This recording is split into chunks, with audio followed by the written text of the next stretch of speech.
Hi everyone, and welcome back to episode 2 of Total Knockout Movies. I'm back with my co-host Sumil, and today we're going to be talking about the Academy Award nominee for Best Picture in 2019, Jojo Rabbit. I just want to hit that spoiler warning button right now, in case you have not seen the movie. We ended up going into some spoilers again. You know, we just like to ramble about the movie, so we ended up hitting some spoilers. So if you have not seen the movie, go watch it right now. I believe it's on HBO Max if you have that. So if you have it, go watch it. Or if it's on TV, go watch it. Come right back and join us for this conversation. We talk for about, I think it's around 40 minutes, 45 minutes. So just sit down and enjoy. Start or will we start? You can start this time. I start. Okay.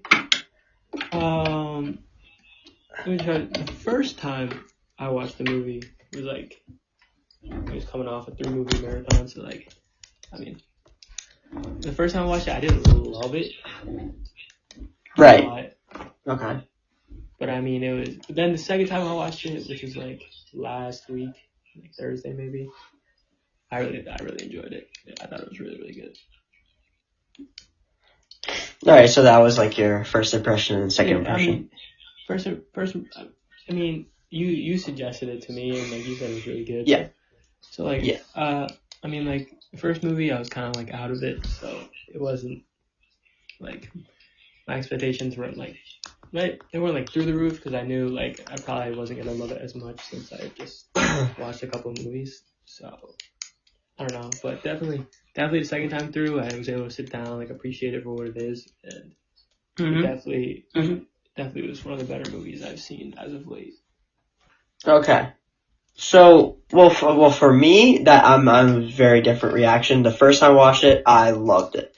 I thought it was like one of the better movies I've seen this year. And I was watching a lot of movies this year because of obviously quarantine and everything. But this was one of my favorite movies, I think, of this year, and that I watched. And I recommended you, I think, like right away. I remember like telling you about it, like right after I watched it, because I don't know. I honestly thought you would like it a little more, but like whatever. Second time you said you liked it a little bit more, but I just loved it was so different. It's like a satire about the Nazi youth during World War II, and it's so like whimsical and comical and such like a serious topic. And I thought, and also obviously Taika Waititi, he wrote it and directed it and acted it. He's just amazing. Like he's awesome. He also did what was it, Thor Ragnarok, which is another movie I love. Yeah. But like he's just great, and I thought he did this movie really well. But interestingly, I've read some pretty harsh criticism about the movie on how like it didn't really achieve its goals and stuff, which is interesting to me because I thought it did, but.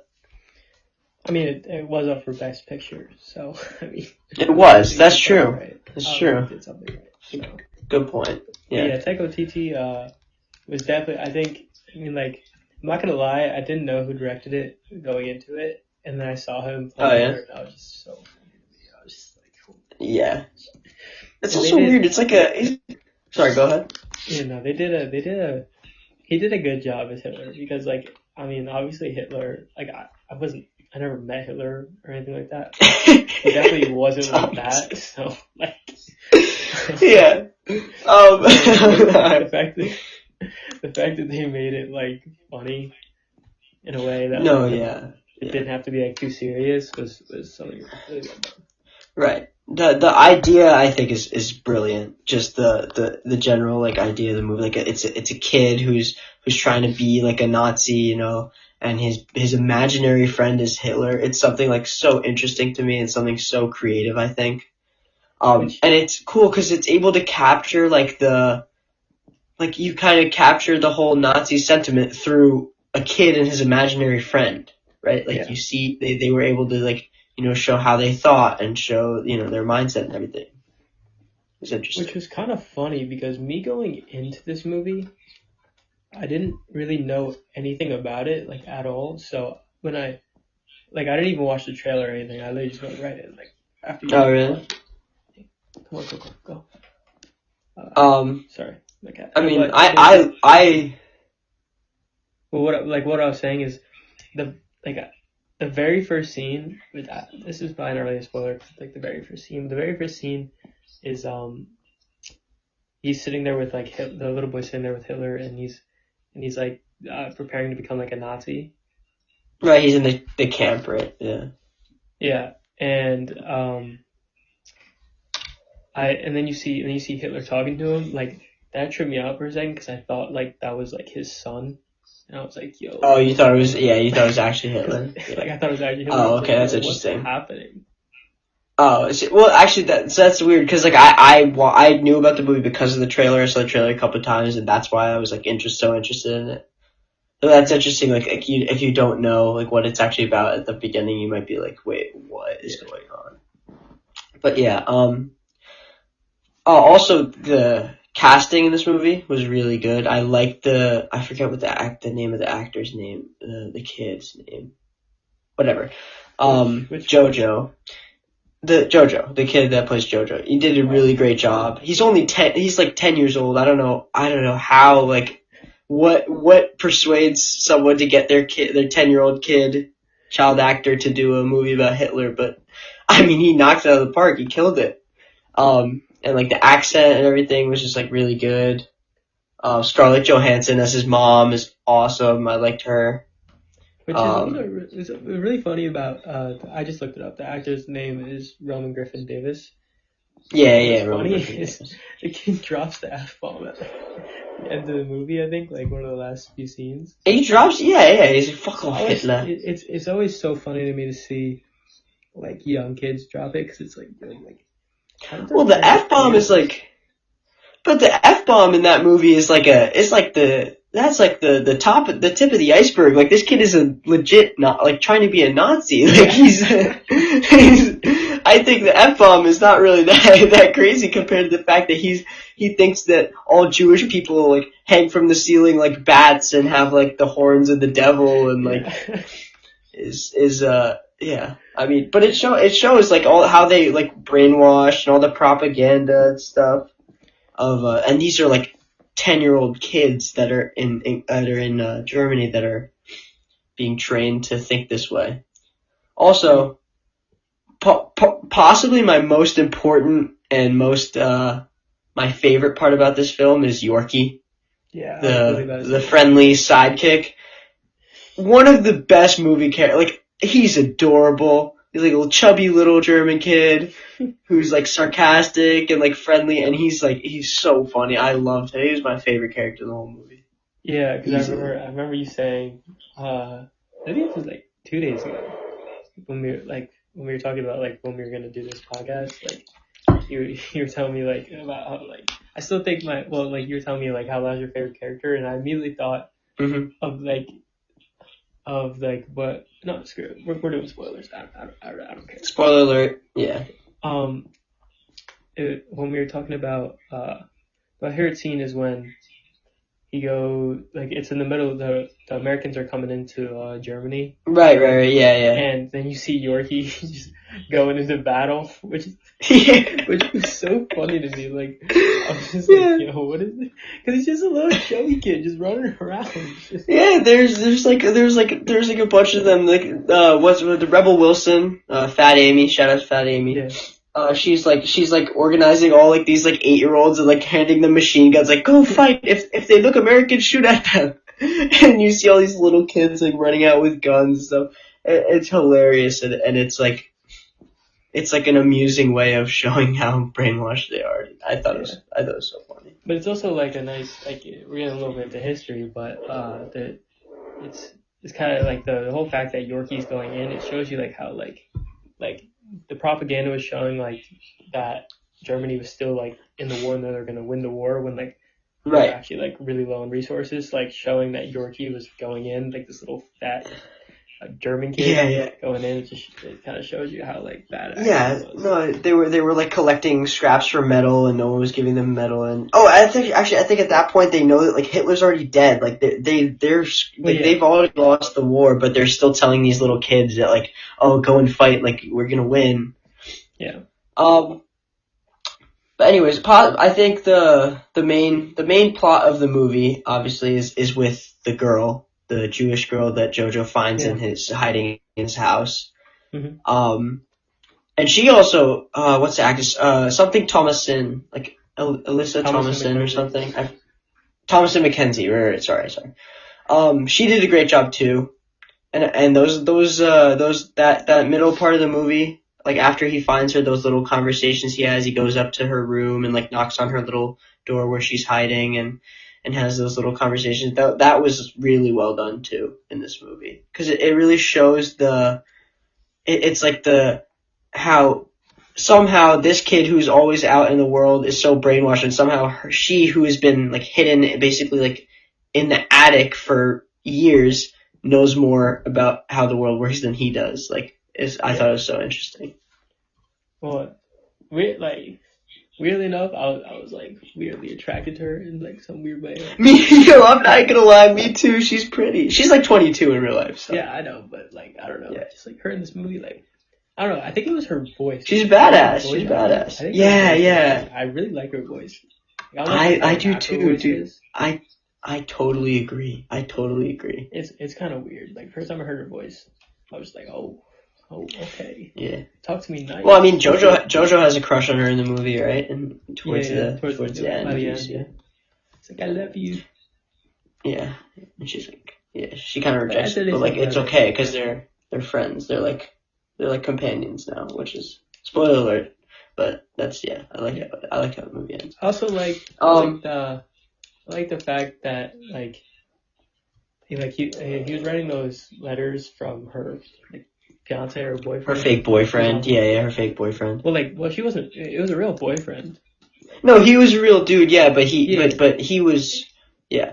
Yeah, but Jojo was pretending. Yeah. Well, yeah. Right. Jojo was pretending, but by the end you see that you can kind of see that there's a real connection between Jojo and I think her name is, what's her name, like Elsa or something like that. Elsa.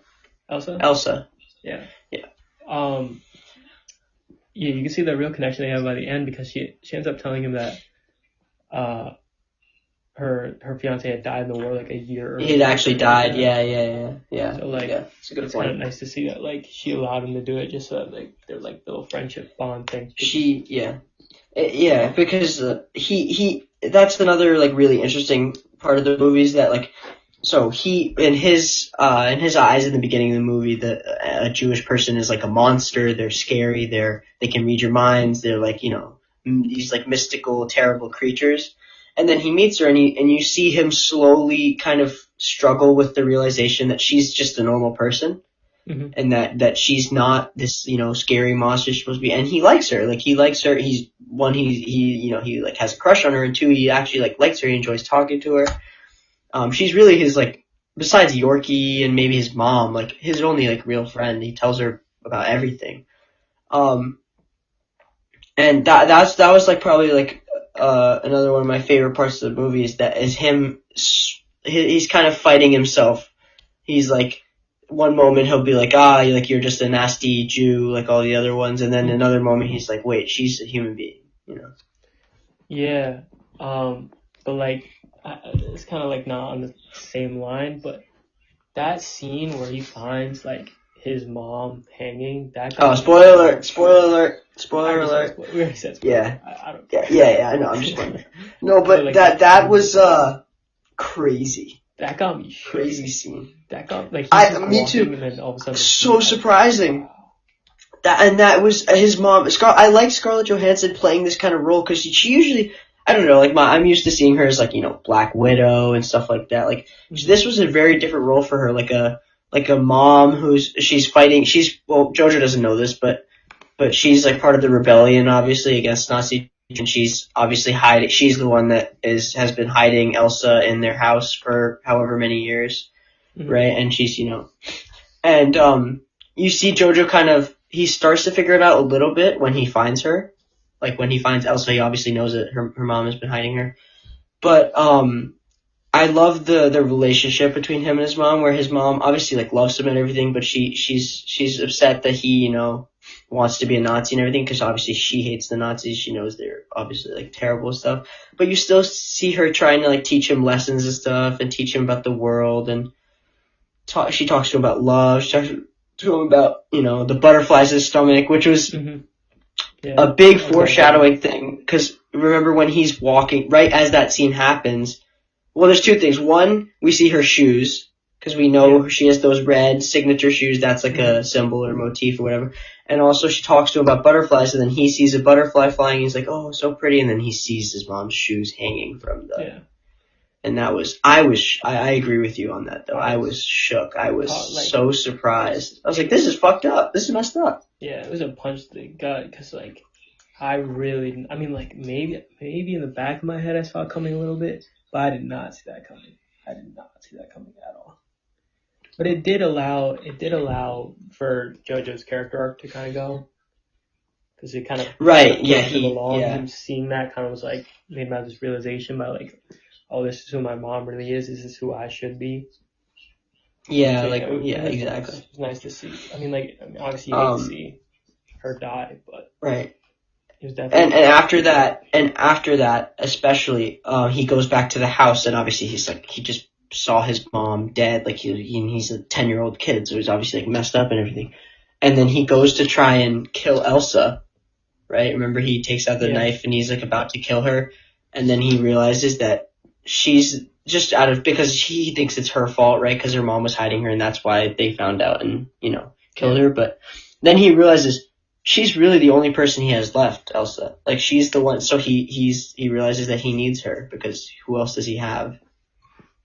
Yeah, for sure. Like, it was just like, also I really liked the parallel, because you had the parallel between Elsa and the mother, because you see like them talking. I think it's like in the first like third of the movie, you see Elsa and the mom talking like in that little attic room. They're talking about like what it means to be like a woman and everything. You get to like be free, you get to dance, you get to make lovers and stuff like that. Have lovers in different cities. Yeah. She's like trying to teach her to be a strong woman. Yeah, and then it's nice because the way they ended the movie was like, it was almost perfect for me, because you see how like she's always asked what's the first thing you do when you get free, and it's dance. And then the first thing they do is dance, which is like, I thought it was a cute little. It's funny. Scene. Oh yeah, I agree. There's a lot of interesting relationships in the movie. Also, what's the guy's name? The captain, the German army guy. You know what I'm talking about? He's played by Sam Rockwell. Oh, Captain Klesendorf. Yeah. He's the Nazi. He kind of taking care of JoJo for most of the movie. Mm-hmm. And I love his character because he also was, well, first of all, it was a big surprise to me, the kind of twist that he knew about JoJo's mom. Because remember when the Gestapo officers come to check on JoJo, and they meet Elsa, and Elsa tells them that she's JoJo's sister. She gets the birthday wrong on her like her papers. So they should have known, but the Sam Rockwell's character like is helping out JoJo's mom, and he knows, so he like it lets them go. And that was like, at that point I was like, wow, like, because this guy was like he was like a leader of the big guy in the Nazis, yeah. But and then at the very end he sacrifices himself for JoJo. Obviously he makes him run away, and then he gets shot, and that was sad. Yeah. Great character overall. I like to see that in the end he got his little suit. That was nice. Or his uniform. Yeah, his outfit, his battle outfit that he was so excited about. Yeah.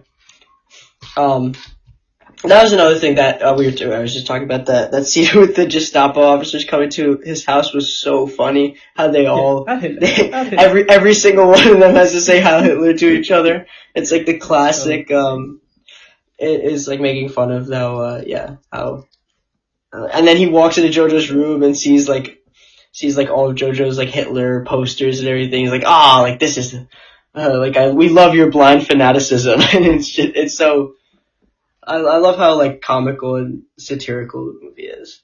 The little lines like that. Is there anything you didn't like about the movie? I thought so. Taika Waititi as Hitler is awesome, and I liked his, in the beginning. But I think in the middle and towards the end, the Hitler, I think they maybe I don't know. I've seen some things that I sort of agree with where how do I explain this? It's like they could have gone into it a little more in terms of how they used the Hitler character. They could have given him more kind of more power over Jojo, and then shown how Jojo kind of breaks out of it. Because as his imaginary friend, I guess it makes sense that Jojo's like doesn't like he's obviously in his imagination, but so it makes sense that Jojo doesn't like always listen to him and stuff. But I thought they could have shown in the beginning that he has more.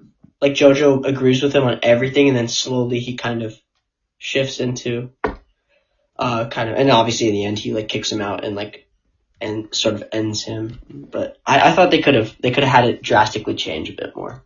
Yeah, that's you took exactly my point. I was gonna say like, I guess the word would be like underused because I would say like as much as like Hitler is his imaginary friend, it's like telling him what to do and they're having fun, laughing together and stuff like that. It's not. I felt like the propaganda and everything that's going on in the background probably had more emphasis over Jojo than Hitler. When Hitler probably, as being a character in the movie, should have had a bigger role in being the emphasis on Jojo, but it just wasn't. So I was kind of like, what's really the point of him instead of just like raw comedy? Like, I don't really understand the point of him being there. Right. Yeah. I also like how when Jojo finds the girl, that's when you start to see the shift that we were kind of talking about. How Hitler keeps asking him like, what are you gonna do about her? Like, and then Jojo starts interviewing her on how and like observing her because he's trying to write his little book on how Jews live and stuff and about Jews. Just in general, my expose on Jews. But it's interesting because that is really just his excuse to basically keep hanging out with her and keep talking to her and stuff. Yeah.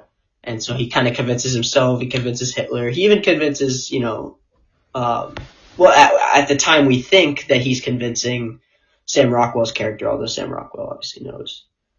Yeah. That he's just he's like trying to ridicule sort of the Jews. But in reality, he just wants to talk to her more because he likes her. Yeah, I think overall they did. I think the movie, like this whole subject, is really, really sensitive. So I think they made a bold choice in Definitely choosing the screenplay, and I think Taika Waititi did a really good job of portraying it in a way that wasn't too like. I think satire was probably the right way to go with this because making it too serious might have come off like a little more. Well, yeah, I think that's the point. They were trying to make fun of the Nazis and the blind fanaticism, like I said. Exactly, and that's also while like protecting themselves from a possible like. Oh yeah. Of someone. I think if a person like a very like a conservative Jewish type person who might be offended by this, like maybe they might have some problems with the movie, but I mean, if it's it's not like the movie is like glorifying any Nazi ideas or making like obviously Jojo is like sort of a protagonist in that like he's the main character, but also he's not like a bad person, like he's a good kid, he just doesn't know. And that's actually Elsa says that to him, like you just want to be part of a club, you're just a kid who wants to be part of a club, like it's like he's just he's a little kid. So I don't think it was too offensive or anything. Yeah, no, and I think that's why they probably went the route of choosing. Well, the screenwriters, I don't know who the screenwriters are, but that's probably why they chose to go with the kid. Waititi wrote it. Oh, he did. Yeah. Well, then he was at least one of the writers. It's the right move to go with the kid because you're able to show it. You have that innocence of the child mixed with the the propaganda of the Nazi Party, and like it all that shows that this kid, although wanting to be a Nazi, isn't actually like a Nazi. Mm-hmm. Like he doesn't really understand what he knows and stuff like that. And that that just sets up for the whole story arc that he has, because even though he's a kid, he's able to be swayed by these different beliefs, and then he ends up being swayed and being able to believe that Jews really aren't that bad. I just found this. This is interesting. It's another one of those movies. It's based on a novel. Really? So it's actually, Taika Waititi still wrote the movie, but it's based on a novel by Christine Lunens. Is it called? Interesting. Jojo Rabbit? Okay. I guess so. Yeah. Well, that's. I think that's really interesting. Anyways, yeah. I don't know. What's another point to talk about in this movie? Oh, maybe it's different. Okay. No, yeah, it says. But it's the same idea. Same idea.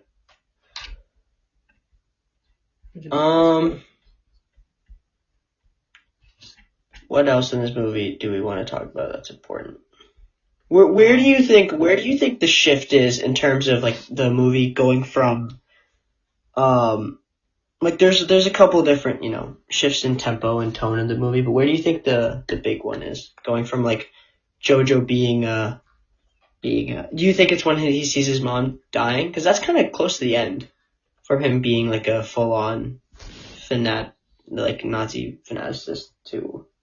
Well, wait, I don't know. The turning point from him being like a Nazi to. For him, yeah, the turning point for Jojo. Where do you think it is?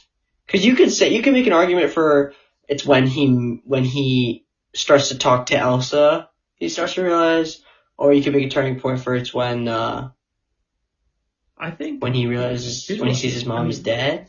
I don't think. Okay, obviously, I think the more like visual one is probably when his mom dies, and he comes home, and then he realizes it's not really, and then that whole. I think right after that is when they come and search the home, right? Or is that before? Wait, after what? After he sees his mom and he goes upstairs. No, that is he finds. I think. Actually, I'm not sure. I'm pretty sure. I don't think he's found his mom dead yet. No, yeah, that's why his mom dies. Like they because remember the guy asked him like, is your mother around? And he says she went into town, and the guy asked him like, has she been at home often? That's when they're suspicious of his mom. Got it. So his mom dies after that. Okay, yeah, but I think it's blind. I think not the blind one. The more prominent one is when he sees his mom and he comes home, and then he ends up like breaking down. Yeah. I think that's more Right. He realizes it's not her fault that his mom hung. Okay. But I think the one where I think for me where I kind of realized that like he's gonna turn is when he writes that first after realizing he hurt her feelings and then writing that first letter about her fiance. I think that's. And then he like corrects it.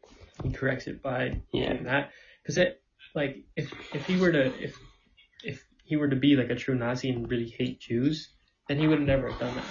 And so I think him making the choice of not doing that, of writing that letter instead of just leaving it alone, was kind of his turning point where he's like, she's just a person and I make her feel bad, so I need to make it right. Right. Yeah, which also shows that he's like not a bad person, He's just trying to. Yeah. I think a huge. No, I agree with you. I think I would agree with that. Like when he's completely changed is at that point. But that's another thing. I think that scene, breaking down that scene where he finds his mom is that's probably the biggest scene in the movie, right? And I know I was looking.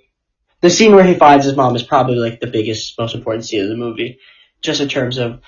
I don't know. I was doing some little bit of research on the movie, and the directors and the cinematographers were talking about how for this scene, like they chose, it was very intentional that you don't see her face, you only see her shoes, because it shows how it's the slow realization you have that is the same that Jojo has. His he's slowly he's like, oh my god, like, and he sees those classic red and white shoes that they zoomed in on earlier in the film that like her mom was wearing.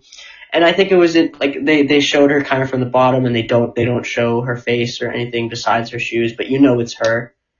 And then obviously like Jojo goes and like hugs her like by the legs, she's hanging, and I don't know. I thought that was one of the most powerful scenes in the movie, because up until that point, really, like it wasn't very serious.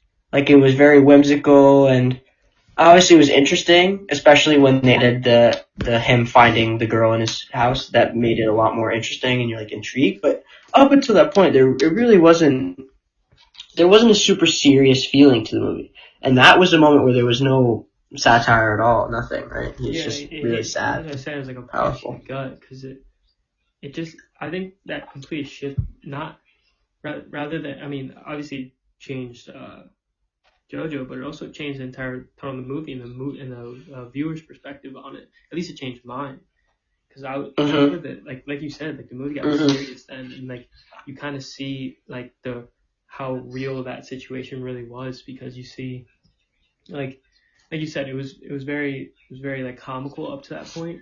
So maybe like the viewers are really getting that lesson that they're supposed to be getting, and then that hits you, and you're like, wow, this is what it was like really like. People had it rough, so I think that's where it kind of made the movie hit home a little bit. Yeah. All right. Well, let's go back to the funny parts of the movie, because I want to talk about Yorkie more, because Yorkie is amazing. It's just I really think the writing for his lines I wanted more of him. There was parts in the movie where I'm pretty sure I remember saying this out loud, because I watched it with someone. I was like, where is your like let's get some more Yorkie in here. Like this is, I mean, he was amazing. I don't know. I just loved his character. Like he's just the perfect like comedic relief. Just when they're like after they've like lost and they're like standing in the rubble of like the battle that went down, Yorkie's just like, yeah, it's not a very good time to be a Nazi. Yeah. It was just so funny. Like it was awesome. It just shows that child. Great acting.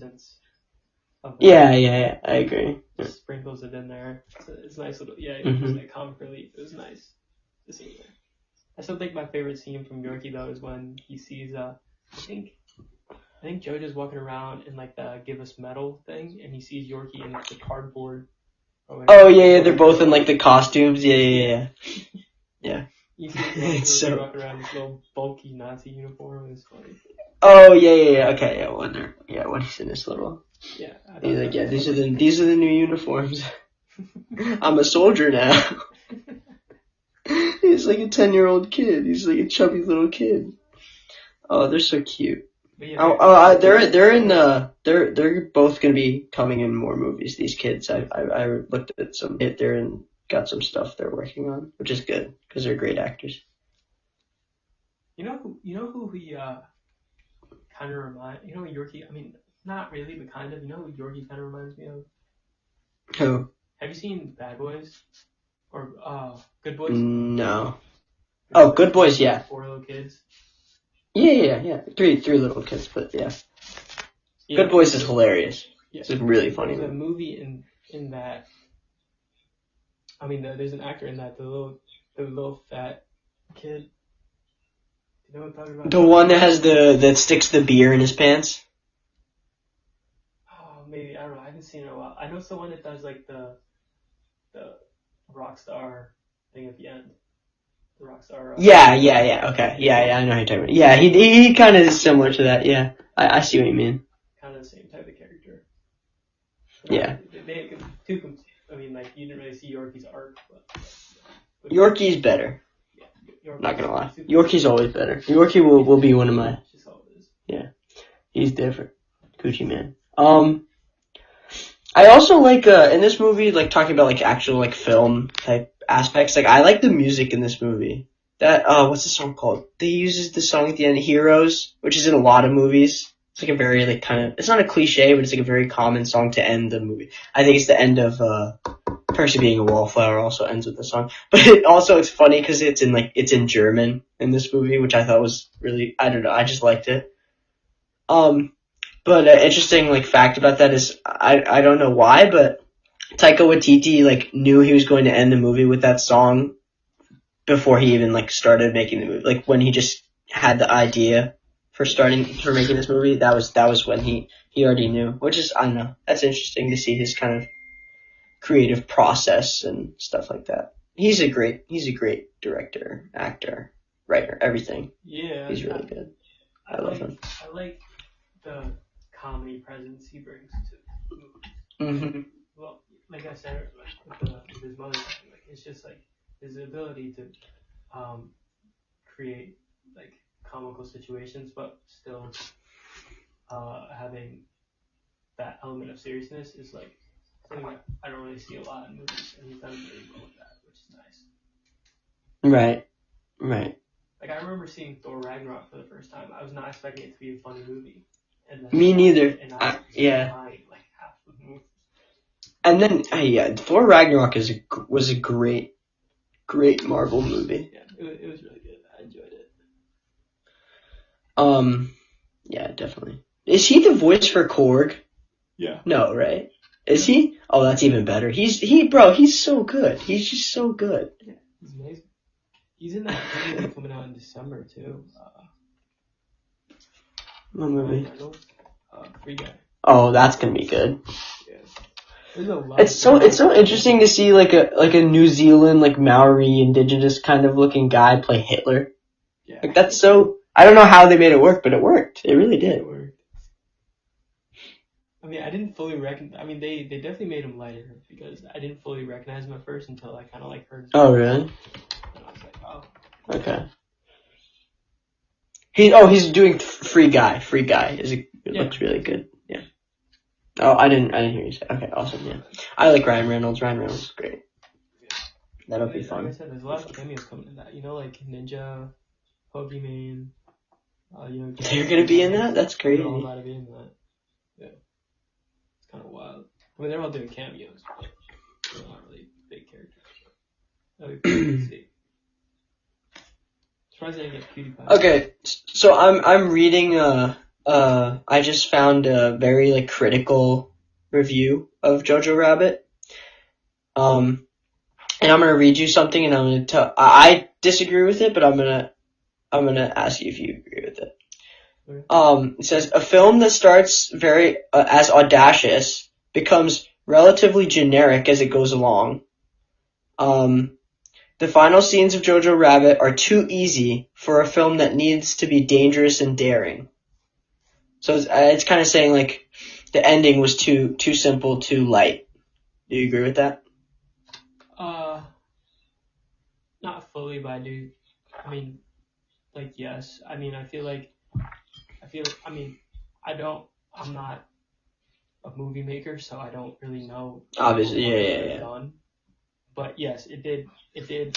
I mean, obviously, they wanted to end on that happy note, and then you got to live up to historical standards. So you obviously have to have True. Americans winning the war. I mean, maybe they could have done something where like, if the whole movie would have been different, the whole setups would have been different. But like, if they had left before the Germans lost the war, or the Nazis lost the war, maybe it would have been different. No. But yes, it did become a pretty general ending to a movie.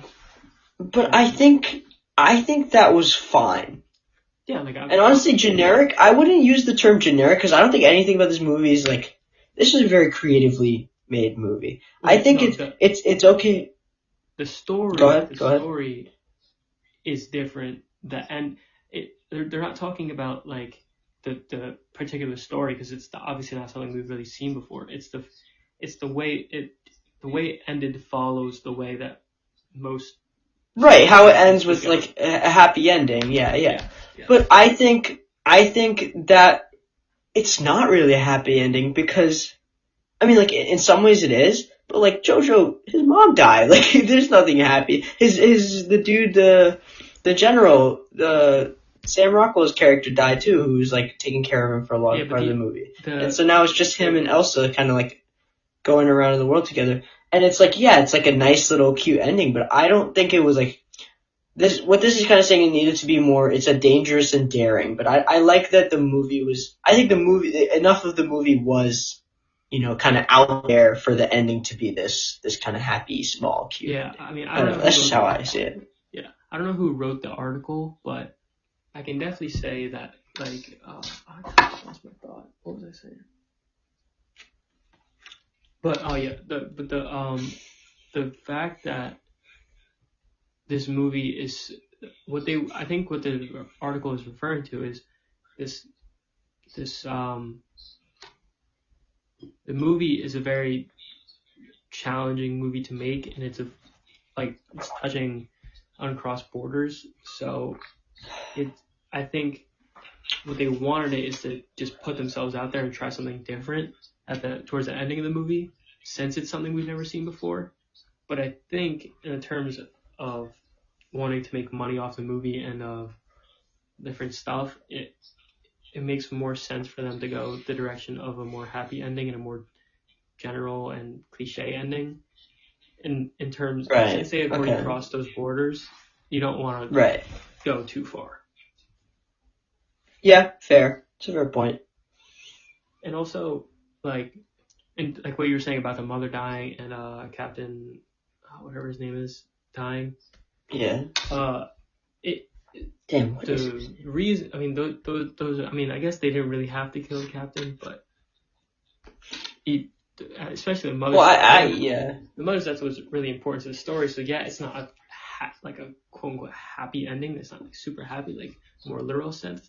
It's the fact that the two characters that were most important to the story had their arcs, or at least Jojo had his arc. Yeah, completed. Yeah, fair. And that's the happy ending they're talking about, and able to overcome what he went through to the movie to end up getting to a point where they wanted him to be. Right. Well, I don't know. Personally, I wouldn't have ended the movie any differently. I like how they kind of just they open the door, and it's like kind of their city's kind of back to it's like the rubble is kind of gone, and they feel free. Yeah. And that was kind of Elsa's whole story arc, right? Well, like you mentioned it earlier, Thomas, when we were talking about how Rosie, the Jojo's mom, is talking to her about what it means to be a woman and all like the freedom she has. And then as soon as she leaves the house, right, that's really the first time she's ever left, and probably in her like in many, many years. Yeah. Yeah. So it's like really interesting, like, and I just loved that, like, for her character, you were kind of, I guess it's kind of happy in that you get what you want for the main character's the ending, right? Like, Jojo's kind of free, he's done with Hitler, which is another great scene when like Hitler's like yelling at him, and he's just like, fuck off, Hitler, and kicks him out the window, and that's kind of like his ending with the Nazi party. It solidifies that arc, which is literally thrown in your face, like literally. Yeah. No, it's very literal. Yeah, but overall, I think it was well done. Very well done movie. Well done movie. I agree. Cross borders, definitely. Challenged. Yeah, creative ideas. Yeah. It was challenging, and it was very well executed. So going on that, Thomas, let's do our final movie rankings. What would you say? I'm probably gonna go with around like 8.2-ish, maybe an 8.5. Actually, no, I'll give it an 8.5 because 8.5. Yeah, I mean, it overall. I mean, like I was super invested in the movie. I didn't. Sometimes I pause movies and go get stuff, maybe do some other stuff, but this is a movie I sat down, I watched it all the way through, no pauses, no interruptions. This is the second time you watched it. Well, yeah. And, it's the first time I didn't really super appreciate it. But the second time, you weren't really paying attention. Sit down, get through it, watch it, appreciate it. And I definitely liked it. I definitely really liked it. That being said, maybe there's a few things they could have done better. I mean, for what it was, I thought it was really well made, and they deserve all the props they got for Academy Award Nominee Best Picture. Definitely deserve that, because it definitely did something new and something we hadn't really seen before. So I definitely enjoyed that. Right. Okay. But it wasn't like my all-time favorite movie, so I would probably say. Okay. I agree with most of that. I'm gonna give it. I know I like this movie more than you did, so I'm gonna have to go a little higher. I'm gonna give it like an 8.7, 8.75 around there. Yeah. pretty much the same reasons. Like I loved. For me, it was just I loved the idea of a satire of a very serious topic. I think that's really creative, and it was just like the comedic aspects compared to the serious aspects, the transitions, the shifts. I thought those were all.